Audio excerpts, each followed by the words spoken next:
The world knows Chuck Norris as the definition of invincibility. Six-time world karate champion. Star of over 30 action films. The man whose name became a global meme. Celebrated by millions as the embodiment of unstoppable power. But there's a truth the memes never told.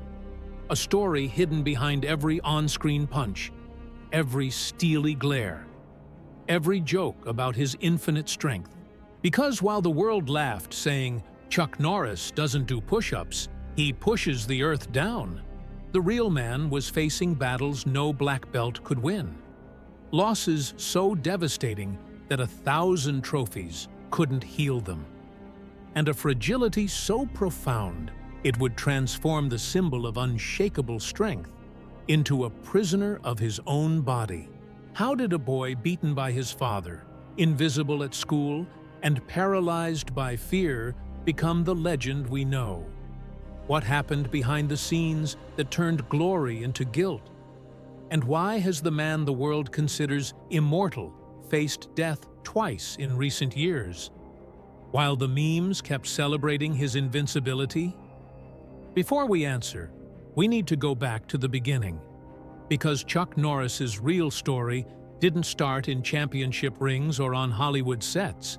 It started in a violent home in Oklahoma, where survival was the only victory possible. Born Carlos Ray Norris on March 10, 1940, in Ryan, Oklahoma, Chuck entered a world already collapsing under the weight of poverty and violence. His father, Ray Norris, was not a provider, but a predator within his own home. A man whose fists spoke louder than any words of love ever could.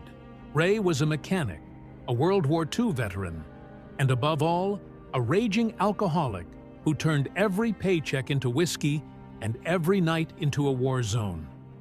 Chuck would later confess, with painful honesty, "My father never hugged me. He only hit me." That absence of affection, that daily terror, carved scars deeper than any opponent's punch ever would. The Norris home was a chamber of horrors disguised as a family. Ray's drunken rages were unpredictable and merciless, furniture shattered, doors slammed. And young Chuck, alongside his two younger brothers, Wieland and Aaron, learned to make themselves invisible, shrinking into corners, praying the storm would pass without landing on them. But invisibility was no guarantee of safety. Chuck recalled how his father would erupt without warning, grabbing him by the shirt, screaming inches from his face, breath reeking of alcohol and rage. "You're worthless," Ray would spit. "You'll never be anything." Those words, delivered with venom by the one man whose approval a boy craves most, became a curse Chuck carried into every fight, every audition, every silent night for decades to come. His mother, Wilma, tried to shield her sons, but she was as trapped as they were. A waitress working double shifts just to keep food on the table, she had no power to stop Ray's violence. Chuck watched her absorb blows meant for him, saw her flinch at the sound of Ray's truck pulling into the driveway, and learned early that love often came wrapped in suffering. School offered no escape. Shy, skinny, and stammering with anxiety, Chuck was the invisible boy who sat in the back, too afraid to raise his hand, too ashamed to make friends. Classmates noticed his worn-out clothes, the bruises he tried to hide, the way he flinched when someone raised their voice. He wasn't bullied because he wasn't worth the effort. He was simply overlooked. A ghost drifting through hallways, present but unseen. At home, poverty was a constant shadow. The Norris family moved relentlessly, chasing Ray's sporadic work from Oklahoma to Missouri to Kansas to California, never staying long enough to plant roots. Each new town was another chance for Ray to fail, another rented house that smelled of mildew and despair. Chuck slept on floors, wore second-hand shoes until they fell apart, and learned that hunger was just another kind of pain you swallowed in silence. By his early teens, Chuck had internalized a verdict he would spend a lifetime trying to overturn. I am not enough. His father's fists had beaten that message into his bones. His mother's exhaustion confirmed it. The mirror showed a weak, scrawny kid with no future, no talent, no reason to hope. And then, at 18, Chuck made a decision born of desperation rather than ambition. He joined the United States Air Force, fleeing not toward glory, but away from the only home he had ever known, a home that had never been safe. He later admitted, "I didn't join the military to serve my country. I joined to escape my father." But escape, Chuck would soon discover, was an illusion. You can leave a house, a town, a country, but the wounds carved into a child's soul follow him everywhere, whispering in every moment of doubt, every failure, every mirror that reflects not strength, but the scared boy still waiting for his father to say, just once, "I'm proud of you." The warrior was not born in a dojo. He was forged in violence, shame, and survival. And the first battle Chuck Norris ever fought was simply to believe he deserved to exist. The Air Force promised Chuck Norris escape, but what it delivered was more humiliation. Stationed at Osan Air Base in South Korea in 1958, he was assigned as a military policeman, a role that sounded authoritative but felt hollow. He was still the shy, scrawny kid from Oklahoma, now wearing a uniform that didn't fit the man he wished he could be. Korea was cold, isolating, and unforgiving. While other servicemen bonded over drinks and card games, Chuck remained on the margins, too insecure to join in, too haunted by his father's voice to believe he belonged anywhere. He later confessed, "I was lost. I had no identity, no confidence. I was just existing, not living." The loneliness was suffocating. Thousands of miles from home, surrounded by strangers, Chuck felt the same invisibility that had defined his childhood. He wrote letters to his mother that he never sent, filled with questions he couldn't answer. Who am I? What am I worth? Will I ever be anything more than Ray Norris's failure of a son? But then, wandering through the streets of Osan on a rare day off, Chuck stumbled into a small dojang, a Korean martial arts school. Through the window, he watched men moving with precision and power, their bodies instruments of discipline, their faces calm, with focus. It was the first time in his life Chuck Norris saw strength that didn't come from rage. He stood outside that window for nearly an hour, too afraid to enter. The old shame whispered its familiar verdict. You're not good enough. You'll embarrass yourself. Go back to base. But something deeper, something desperate, pushed him through the door. The instructor, a weathered Korean master whose name Chuck would later honor but never fully pronounce, looked at the trembling American boy and saw not weakness, but potential. "You want to learn?" the master asked in broken English. Chuck nodded, unable to speak. "Then you work. No excuses." That first class shattered every assumption Chuck had about himself. His body was weak, his movements clumsy, his balance non-existent. Other students, some half his size, moved with grace while Chuck stumbled and fell. Sweat poured, muscles screamed, and yet, for the first time in his life, failure felt different. It wasn't his father's fist or his classmates' mockery.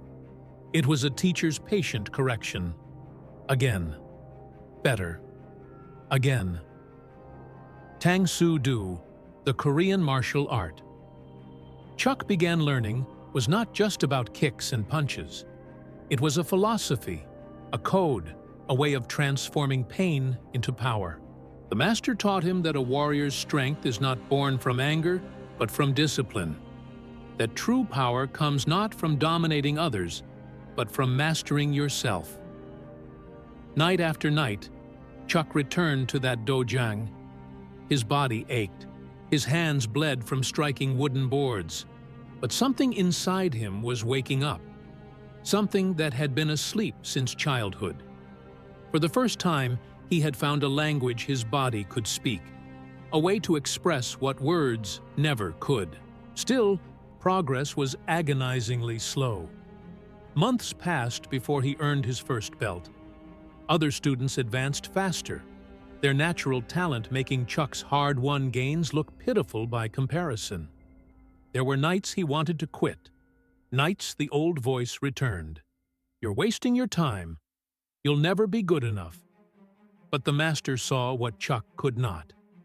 "Talent is nothing," he told him one evening after a particularly brutal training session. "Persistence is everything. The student who refuses to quit will always defeat the one who relies on gifts." Those words became a mantra Chuck would carry for the rest of his life. By the time his tour in Korea ended in 1962, Chuck Norris was no longer the scared boy who had fled his father's house. He was still quiet, still insecure, still carrying wounds that would take decades to heal. But he had found something more valuable than confidence. He had found a path. The warrior was beginning to emerge, not from a single moment of triumph, but from 1,000 small refusals to surrender. Korea had not made Chuck Norris strong. It had taught him that strength was a choice, repeated daily, even when no one was watching. And that lesson would soon be tested in ways he could never imagine.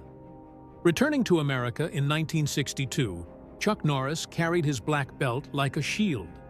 But the world he came home to had no use for Korean martial arts. Tang Soo Do was virtually unknown in the United States. Karate studios were rare, scattered, and viewed with suspicion.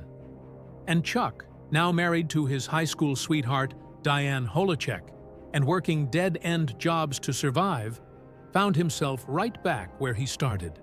Invisible, struggling, wondering if he had made a terrible mistake. He worked as a file clerk at Northrop Aviation in Los Angeles, sorting papers in fluorescent-lit rooms that felt like prisons. The pay was miserable, the work soul-crushing, and every morning Chuck woke up feeling the old shame creeping back. His father's voice, never far away, whispered its familiar poison. "You're nothing. You'll always be nothing." But in the evenings, after Diane fell asleep and their small apartment grew quiet, Chuck would practice. Kicks in the narrow hallway, punches against a makeshift heavy bag hanging from the ceiling. Forms repeated until muscle memory replaced thought. He wasn't training for anything specific. He was training to survive the silence, to prove to himself that Korea hadn't been a dream. Then, in 1964, desperation forced his hand. With bills piling up and a growing family to feed, Chuck opened his first karate school in Torrance, California. It was a tiny storefront with cracked mirrors and a floor that creaked with every step. He had no students, no reputation, no reason to believe anyone would walk through that door. For weeks, no one did. Chuck sat alone in an empty dojo, watching cars pass by, each one a reminder of his failure. He later admitted, "I thought I had made the biggest mistake of my life. I was ready to close the doors and give up." But slowly, painfully, students began to trickle in. First one, then 3, then a dozen. Most were curious amateurs looking for self-defense. But Chuck taught them with the same intensity his Korean master had shown him. Discipline over talent, persistence over power, respect above all. Word spread quietly through Los Angeles martial arts circles. This quiet, unassuming instructor with the soft voice and devastating kicks was the real deal. And then, in 1967, Chuck entered his first major tournament, the All-American Karate Championships. He won. not through flashy showmanship, but through cold precision. Each strike measured, each movement deliberate. That victory opened a door Chuck had never imagined existed. Suddenly, tournament organizers wanted him. Other schools challenged him. And Chuck, the boy who had spent his entire life being overlooked, was finally being seen. Between 1968 and 1974, Chuck Norris became a force of nature in competitive karate. He captured title after title, defeating legendary fighters like Joe Louis, Skipper Mullins, and Alan Steen. 6 times, he was crowned World Middleweight Karate Champion. His record became untouchable: 183 wins, 10 losses, a win rate that bordered on mythical. But even at the peak of his tournament dominance, Chuck felt the hollow ache of incompleteness. Trophies filled shelves, but they didn't pay bills. Championships earned respect, but they didn't silence his father's ghost. He was the best fighter in the world, yet still living paycheck to paycheck, still wondering if this was all his life would ever amount to. The warrior had risen. His skills were undeniable, his discipline unmatched, his name whispered with reverence in dojos across America. But Chuck Norris was about to learn the cruelest lesson of all. Being the best at something the world doesn't care about is just another kind of invisibility. The next chapter would not be written in tournament rings, but on movie sets, where a chance encounter with a rising star named Bruce Lee would change everything. By the early 1970s, Chuck Norris had conquered the martial arts world, but Hollywood had no interest in a quiet, blue-eyed karate champion with a drawl from Oklahoma. Casting directors took one look at him and saw nothing.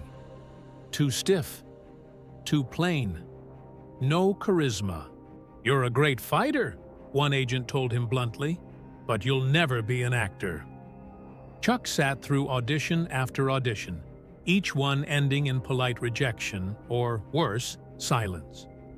He would drive home to his karate school, park in the empty lot, and sit alone in his car, wondering if he had wasted years chasing a dream that was never meant for him.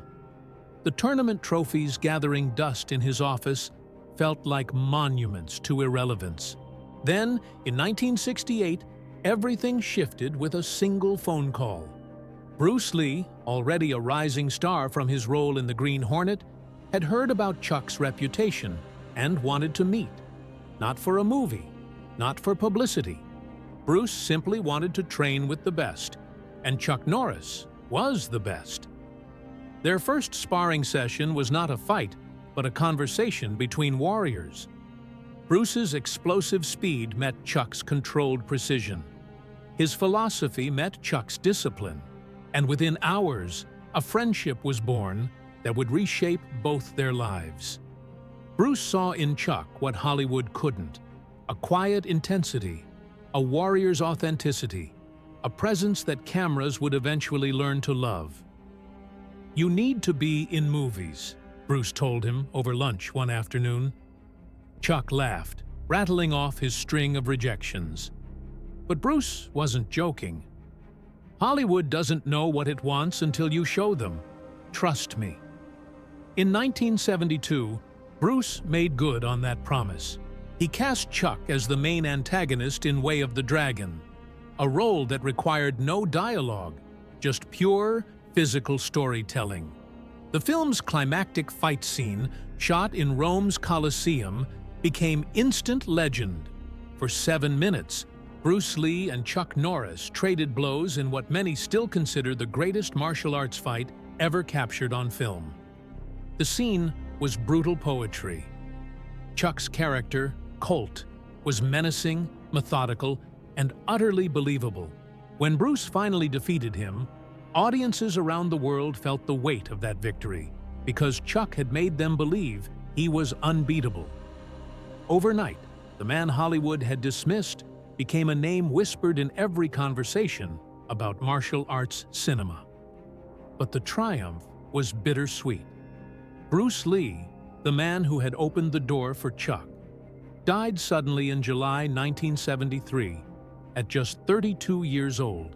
The official cause was listed as cerebral edema, but the mystery and tragedy surrounding his death shook Chuck to his core. He had lost not just a friend, but a mentor, a brother in arms, the one person in Hollywood who had believed in him when no one else would.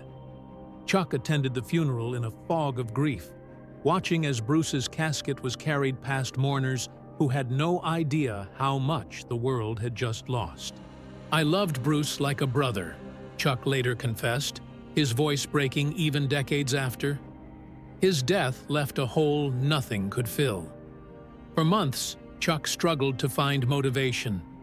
The film offers that trickled in felt empty without Bruce to share them with. Guilt gnawed at him. Why Bruce? Why not me?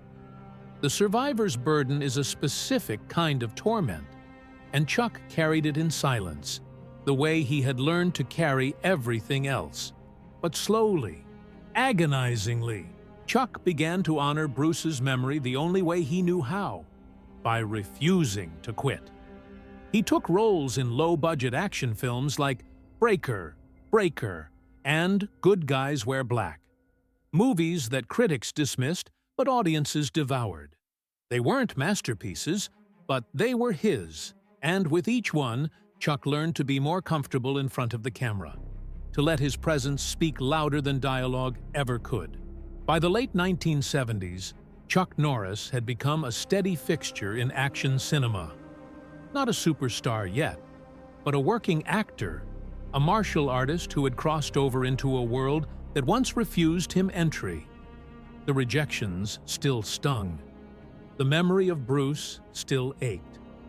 But Chuck had learned the lesson Bruce had tried to teach him.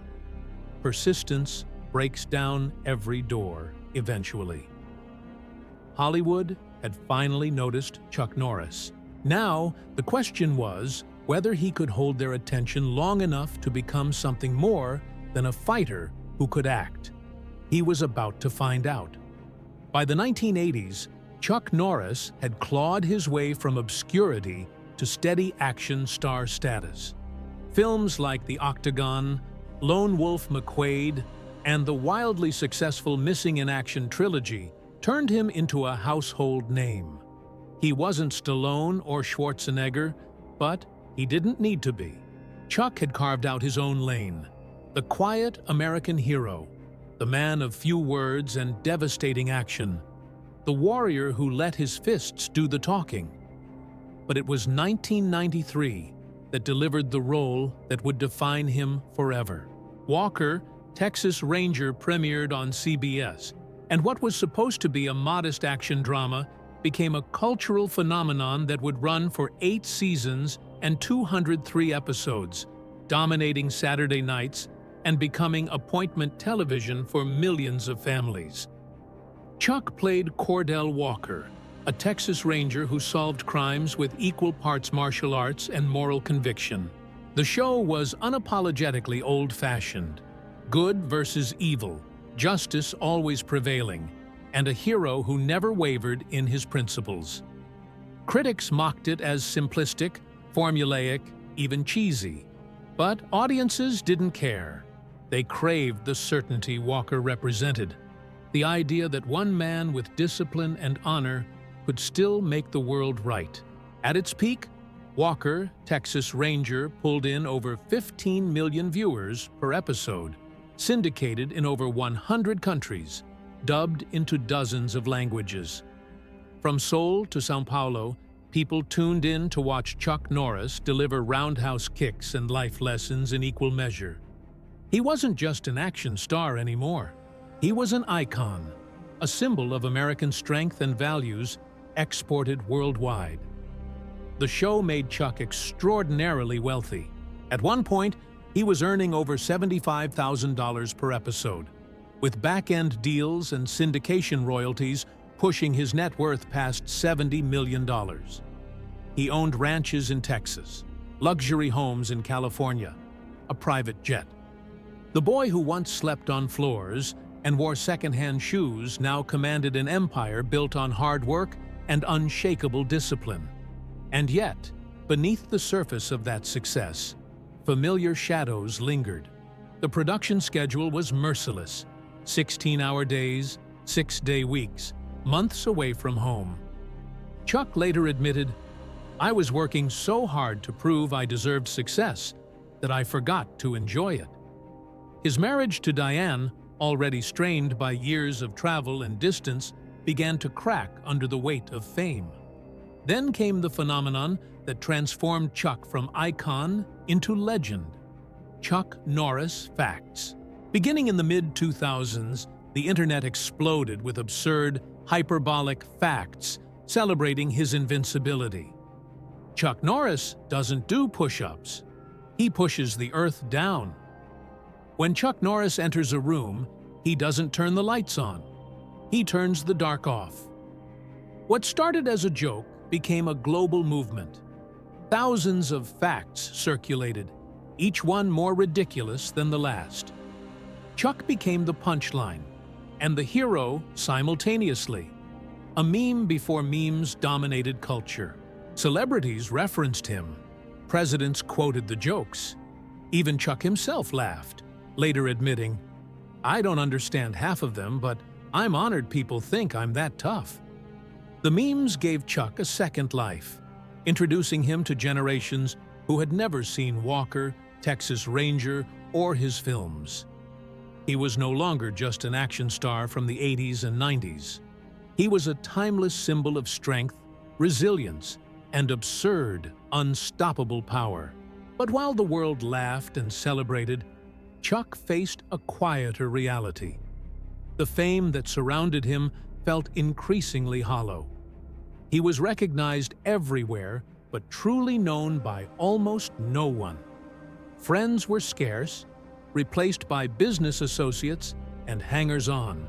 And the question that had haunted him since childhood returned with renewed force.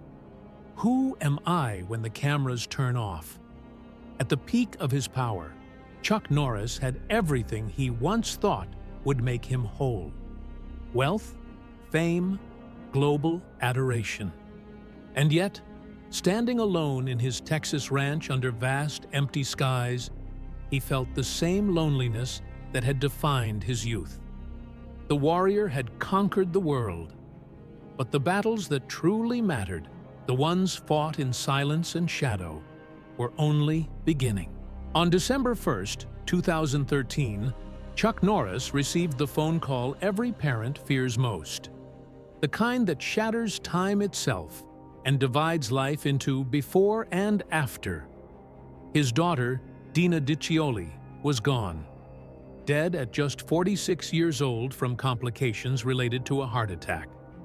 Sudden, unexpected, merciless. Dina was Chuck's eldest daughter from his first marriage to Diane. Though their relationship had always carried the weight of complexity and distance, Chuck had been a relentless worker during Dina's childhood, chasing tournaments, then movie roles, then television dominance. He was present in name, but absent in the daily rhythms of fatherhood, a pattern he would later recognize with crushing regret. When the marriage to Diane finally collapsed in 1988 after 30 years, the fracture didn't just end a partnership. It created chasms between Chuck and his children. Distances measured not in miles, but in missed moments, unspoken words, and the slow erosion of connection that comes when a father prioritizes empire over intimacy. Dina had grown up watching her father become a legend while struggling to know him as a man. She married, built her own life, raised her own family, but the relationship with Chuck remained cordial, yet distant, like two people who shared blood, but not closeness. There had always been time, or so Chuck believed, to fix what had frayed, to bridge the gap, to finally say the things left unsaid. And then, in a single phone call, time ran out. The funeral was unbearable.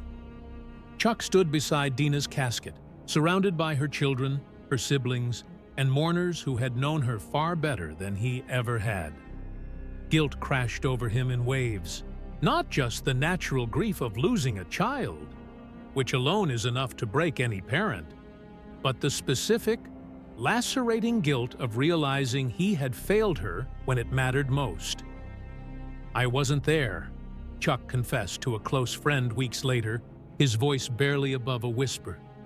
"I thought I was building something for them, a legacy, security, but what good is any of it if I wasn't there when they needed me?" It was the kind of honesty Chuck rarely allowed himself, the kind that strips away every defense and leaves only raw, bleeding truth.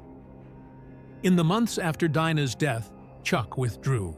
He canceled appearances, stepped back from projects, and spent long stretches alone at his Texas ranch. Those who knew him saw a man who had always been stoic, disciplined, and controlled, now visibly shaken, carrying a weight even his legendary strength couldn't lift. He began replaying memories, not the triumphant ones broadcast to millions, but the quiet, ordinary moments he had missed. Birthdays he wasn't at, school plays he skipped for filming, phone calls cut short because a meeting was waiting. Each memory was a small knife, and together they carved a wound that trophies and fame could never heal. Chuck also confronted the uncomfortable truth about his second marriage to Gina O'Kelly, whom he wed in 1998. With Gina, he had become a more present father to their twin sons, Dakota and Danilee, learning from past failures and trying desperately to do better.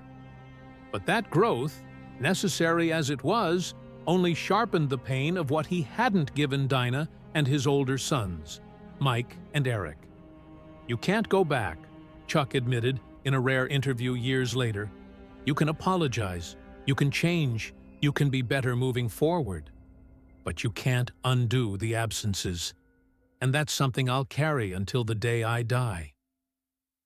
Dinah's death also forced Chuck to reckon with mortality in a way his near-death experiences in film stunts never had.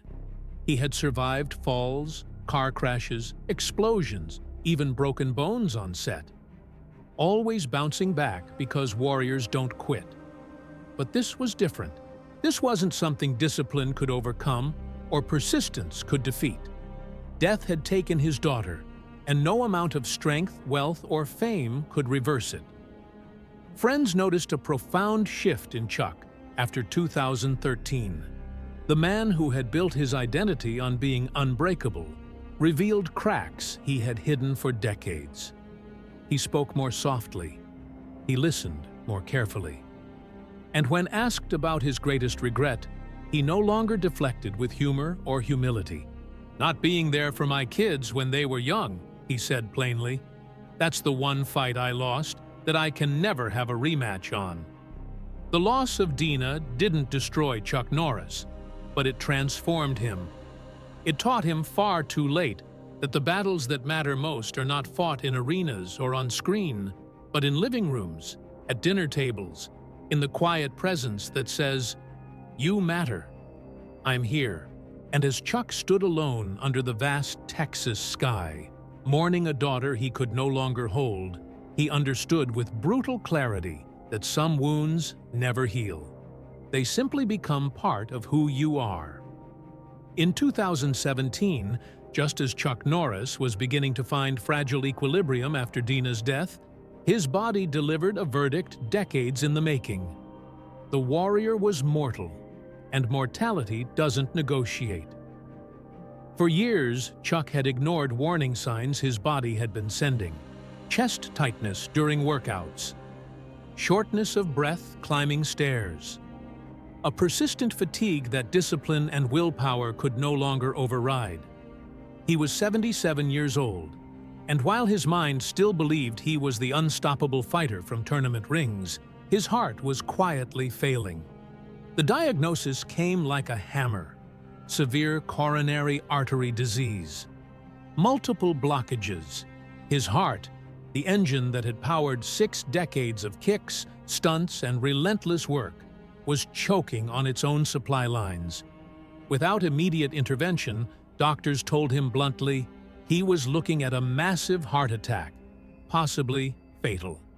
Chuck, the man who had built his entire identity on self-reliance and strength, was suddenly dependent on surgeons, monitors, and a hospital bed he couldn't escape through sheer willpower.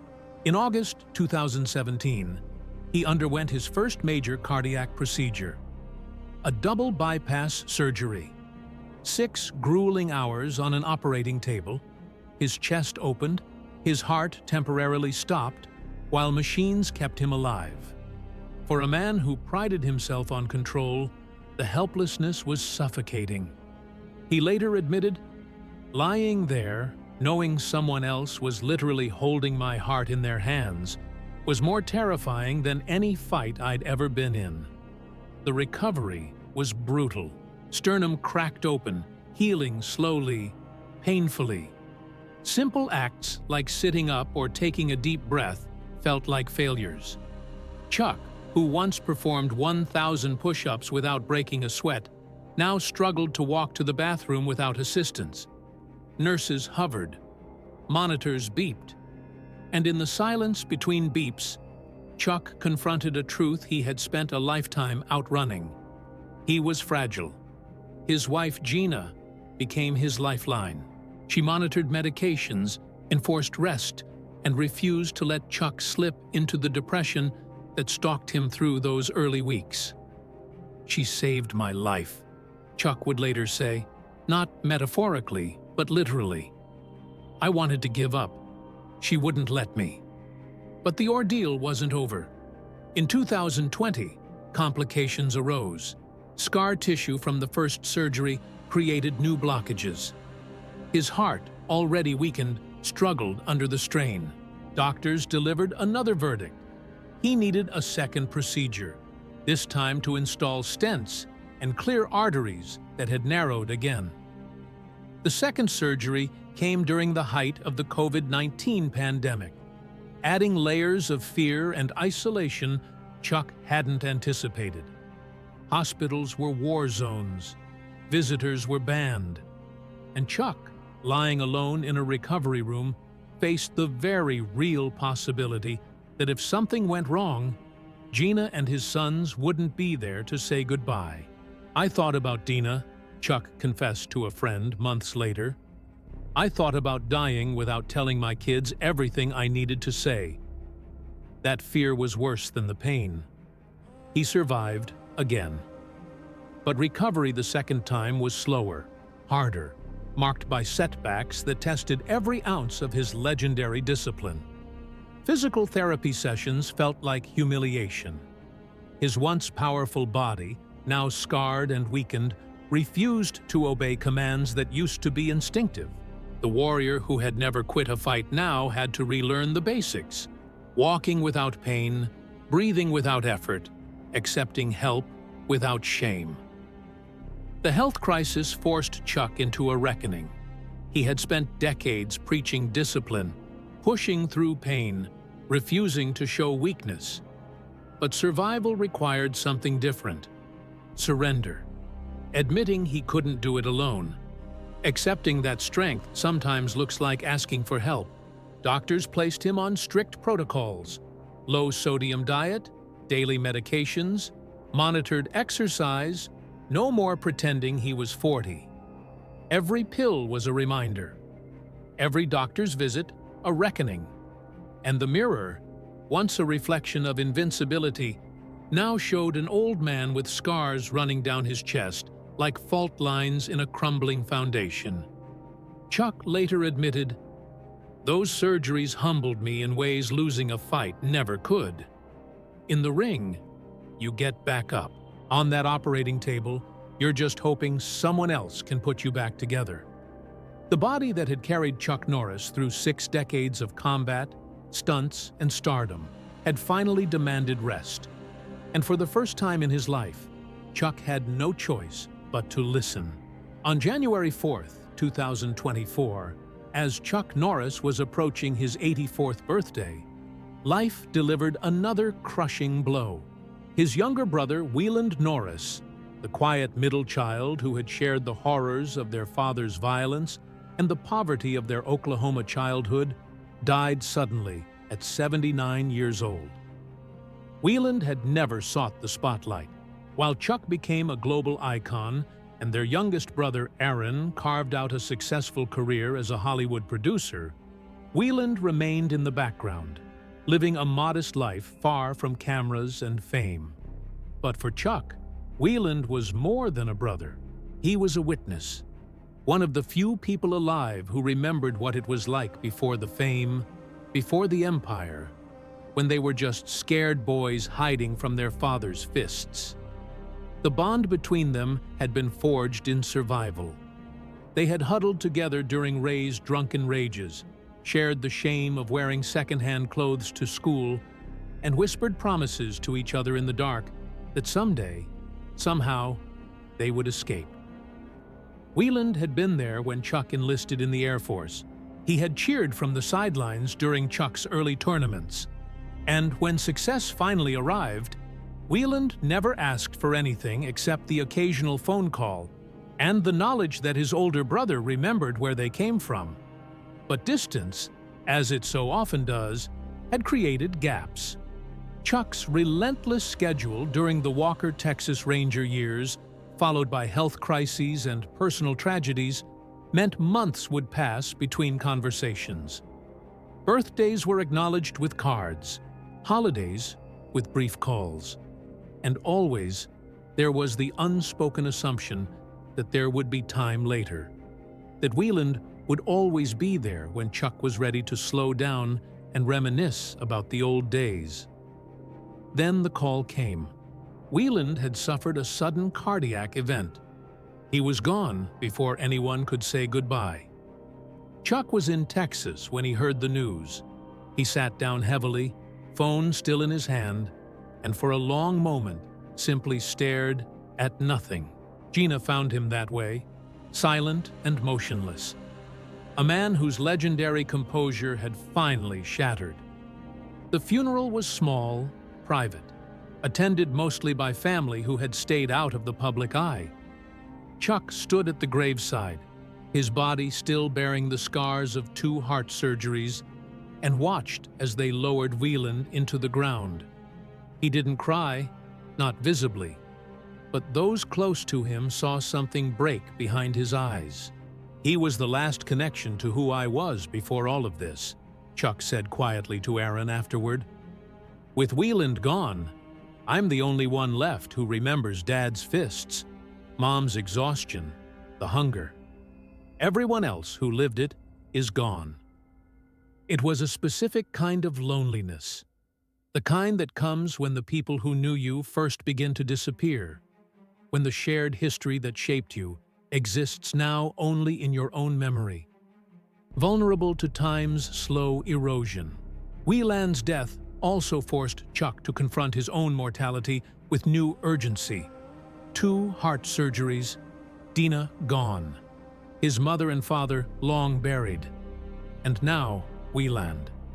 The math was unavoidable. Chuck was 83 years old, and the finish line was closer than the starting blocks. Friends noticed the change immediately. Chuck became even more deliberate about time with his twin sons, Dakota and Danilee, now in their mid-20s.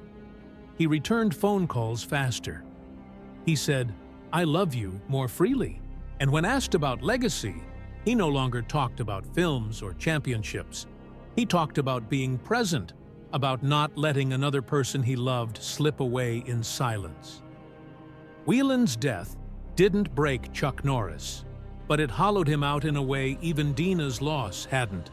Because Wieland represented the beginning, the before, the proof that Chuck hadn't always been the legend the world knew.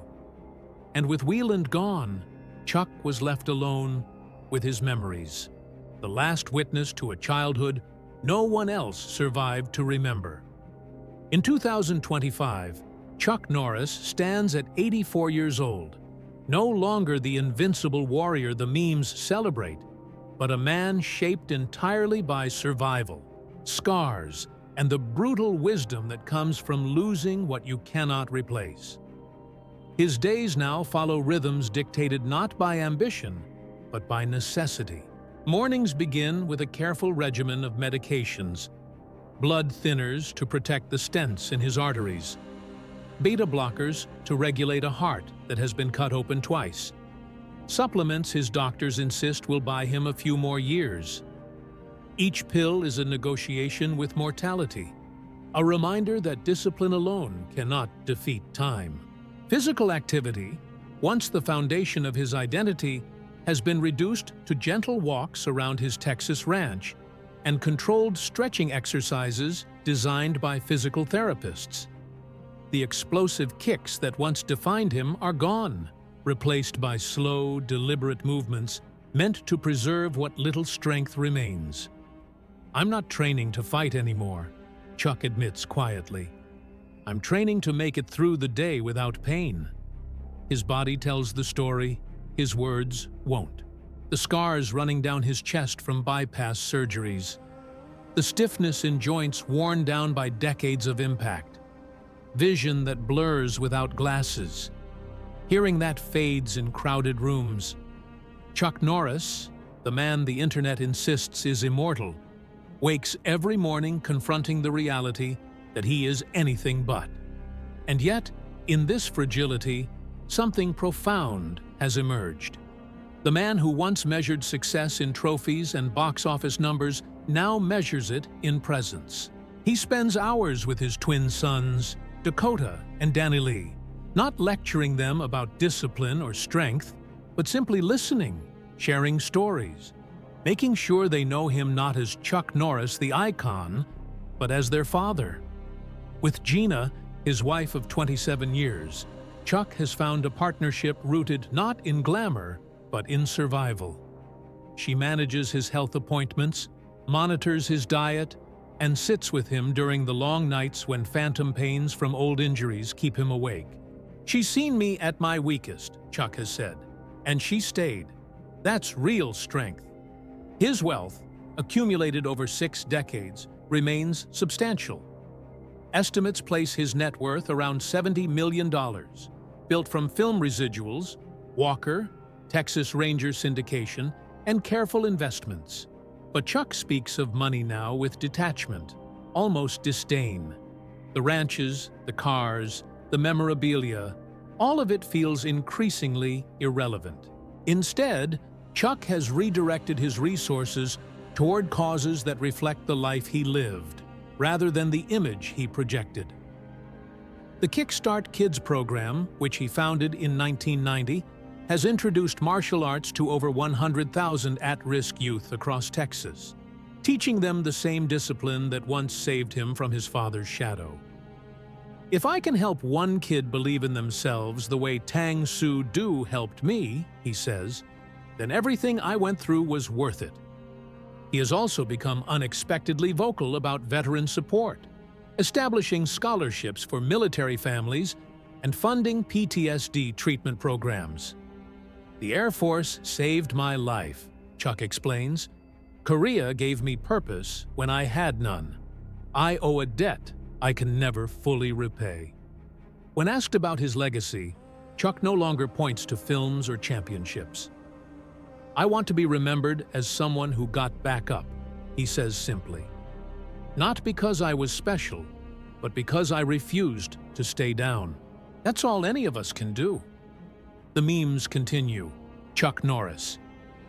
Facts still circulate, still make people laugh, still paint him as the ultimate symbol of invincibility. Chuck smiles at them now, understanding the irony. The world celebrates a myth, while the man behind it quietly battles to make it through another day. Perhaps that is the deepest truth of Chuck Norris in 2025.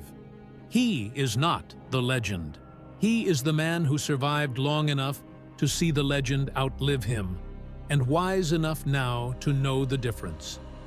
In his Texas ranch, under vast skies that have witnessed his rise and his reckoning, Chuck Norris sits with his wife, his sons, and the knowledge that time is the one opponent no one defeats. But he also knows this: legacy is not built in tournament rings or on movie screens. It is built in the quiet moments, the presence, the love given when cameras are off, and the world has moved on. And now, the story of Chuck Norris returns to you. What will you take from this journey? A man who rose from the ashes of violence and poverty, who conquered the world with discipline and fists, only to discover that the victories that truly matter cannot be won in arenas or on screens. Chuck Norris is not a perfect man. He failed as a father. He prioritized empire over intimacy. He chased fame while losing the people who mattered most. And yet, perhaps that is precisely why his story resonates. Because it reminds us that legends are not born flawless.